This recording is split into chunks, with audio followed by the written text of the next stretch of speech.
Cove is a widely known and popular creepypasta about a fictional television series recollected by a number of posters on the childhood nostalgia forum. As the posters share their recollections, the things they collectively remember become more and more sinister, with the characters featured clearly being unsuitable for children's viewing. Notable examples are the laughing stock, the boat that is alive and sports a huge mouth. Horror is horrible. A one eyed character with two large teeth, and most famously, a skeleton character known as the Skin Taker, who wears the flesh of children over his naked bones. Hardly Sesame Street, is it? Does anyone remember this kid's show? It was called Candle Cove. And I must have been 6 or 7. I never found reference to it anywhere, so I think it was on a total station around 1971 or 1972. I live in Irontown at the time. I don't remember which station, but I do remember it was on at a weird time, like 4 p.m. It seems really familiar to me. I grew up outside of Ashland and was 9 years old in 72. Candle Cove. Was it about pirates? I remember a pirate marinite at the mouth of a cave talking to a little girl. Yes!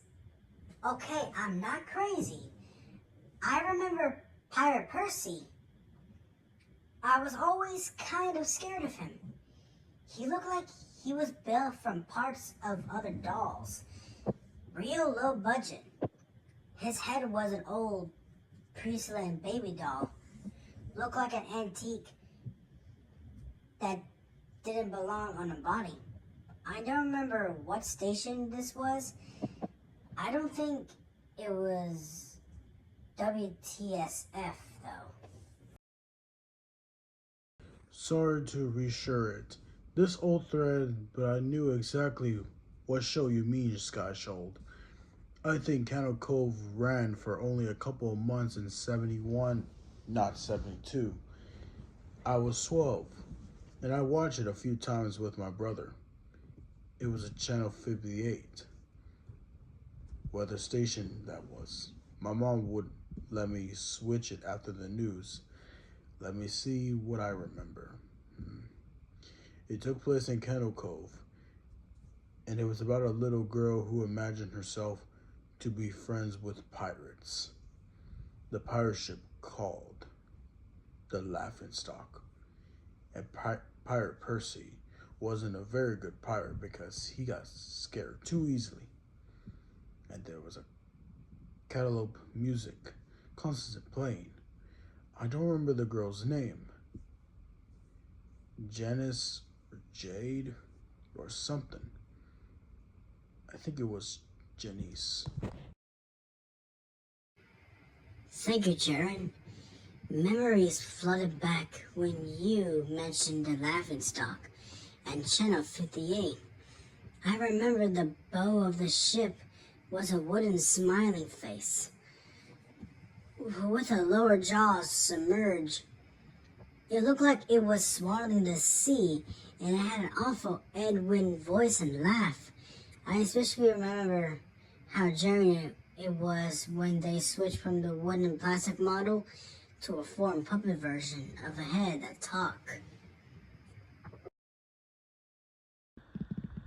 Haha, I remember now too. Do you remember this part of Skyshold? You have to go inside. Mike, I gotta chill reading that. Yes, I remember. That's what the ship always told Percy when there was a spooky place he had to go in, like a cove or a dark room where the treasure was.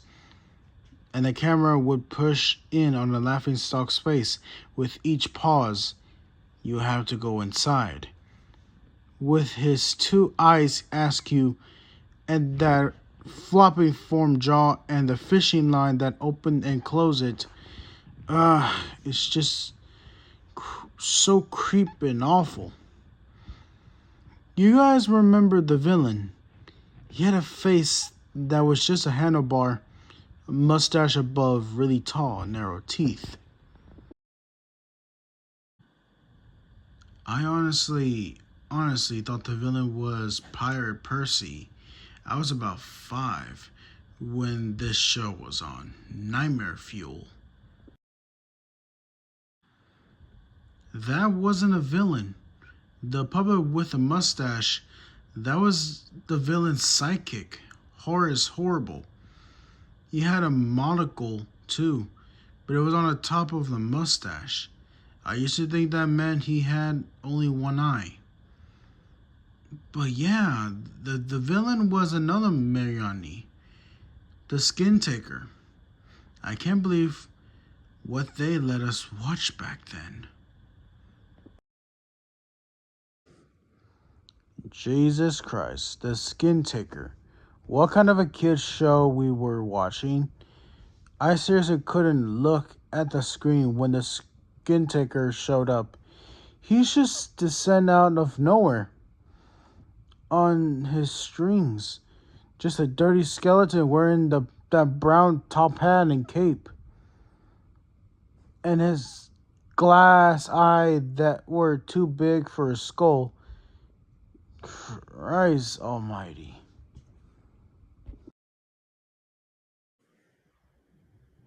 Wasn't his top hat and cloak all swollen up crazily? Was that supposed to be children's skin? Yeah, I think so. Remember, his mouth didn't open and close. His jaw just slid back and forth.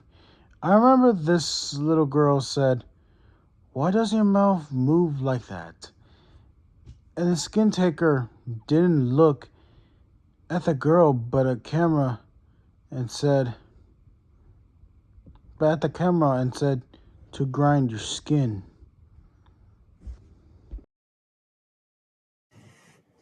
I was so relieved that the other people remember this terrible show.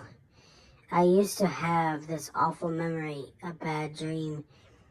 I had to where the opening jingle ended. The show faded in from black and all the characters were there, but the camera was just cutting to each of their faces and they were just screaming. And the puppets and the menorites were flailing especially and just all screaming and screaming. The girl was just moaning and crying like she had been through hours of this. I woke up many times from that nightmare. I used to wet my bed when I had it. I don't think that was a dream. I remember that. I remember that was an episode. No, no, no, no, no, no, no, no, no, no, no, no, no, no. Not impossible. There was no plot or anything. I mean, literally. Just standing in places crying and screaming for the whole show. Maybe I'm manufacturing the memory because you said that, but I swear to God, I remember seeing what you described. They just screamed. Oh my God, yes. That little girl, Janice, I remember seeing her shake and the skin taker screaming, though his gashing teeth, his jaw carrying so wildly, I thought it would come off its wire hangings. I turned it off and it was the last time I watched. I ran to tell my brother and we didn't have the courage to turn it back on. I visited my mom today at the nursing home. I asked her about when I was little in the early 70s, when I was 8 or 9, and if she remembered a kids show, Candle Cove, she said she was surprised I could remember that, and I asked why, and she said, because I used to think it was so strange that you said, I'm gonna go watch Candle Cove now, Mom. And then you would turn the TV to static and just watch dead air for 30 minutes. You had a big imagination for your little pirate show.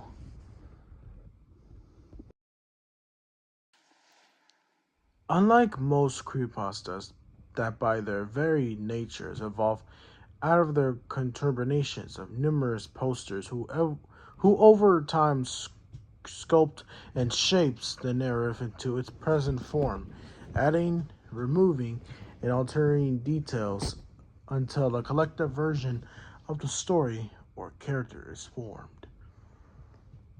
Candle Cove can be traced back to a single author who initially presented the entire story as finished piece and later released the story commercially as part of the collections of the short stories. The author Chris Gerb, who is also an illustrator, originally posted the piece of The Itcher Falls, A State of a Horror Fiction in March 15th, 2009. He didn't approve the later versions and adaptations of his work, but the fiction has muted into new forms nevertheless. What's interesting about this particular story is that how meta it becomes when you consider the story was inspired by the creepypasta genre as a whole, and that on its way to become a popular creepypasta itself, it successfully imitated the way that other creepypastas are formed. Wait, what? I'll explain. Candle Cove is written in what is known in expository form. This basically means made up comprehensions between different characters where the main plot was revealed or played out by the interactions between them. Back in the day, this usually referred to letters between the characters or extracts from diary entries. Think of the horror classic like Dracula. It isn't written as a third-person narrative, and then he walk up the creepy old castle, but is pieced together from letters, telegrams, and diary entries, collections of Ipsis, therefore, especially. In a modern update, this episode structures was adapt by Scrubs to create his story not as a liner story but as it were an exchange between posters on a negotiator forum. Scrubs ran all of the contributors formed the story as if several individuals were sharing their own memories of the fictional show, becoming more and more disturbed as they shared less and less child-friendly, detailed, and remind each other of elements they had previously forgotten but were vaguely haunted by. Scholars have noticed the success of Candle Cove can be linked into verisimilitude. For those who don't know, verisimilitude especially means pretending very well, or meditating an appearance or voice. And the fact that Scrubs is able to successfully convince an underwriting reader that this story is an interaction different between posters with all their own individual voice and characters better than simply the construction of one man is an example of verisimilitude. It is this verisimilitude and desire to present the piece as if it was a real interaction that led to the story being spread and adapt as a creepypasta without Shrub's approval. As it was picked up and shared, the versatitude of writing made it possible for readers to suspend their disbelief and to look at the piece as if it genuinely was a collection opposed to a form.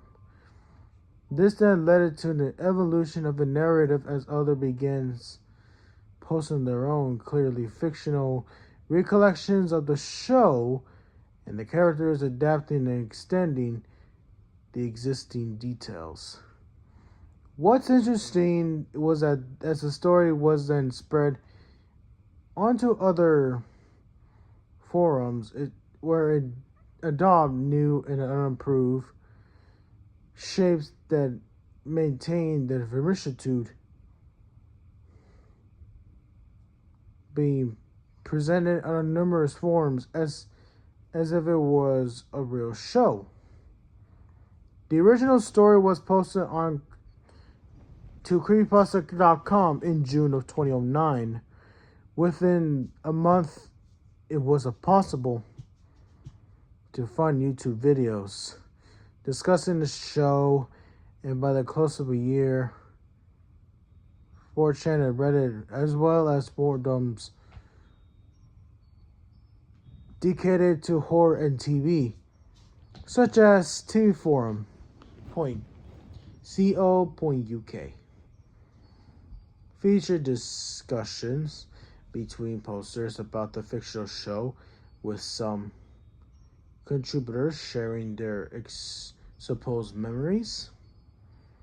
Examples as an unsignificant evolutions can be seen in the fact that there now exists a wiki for Cove created in 2011.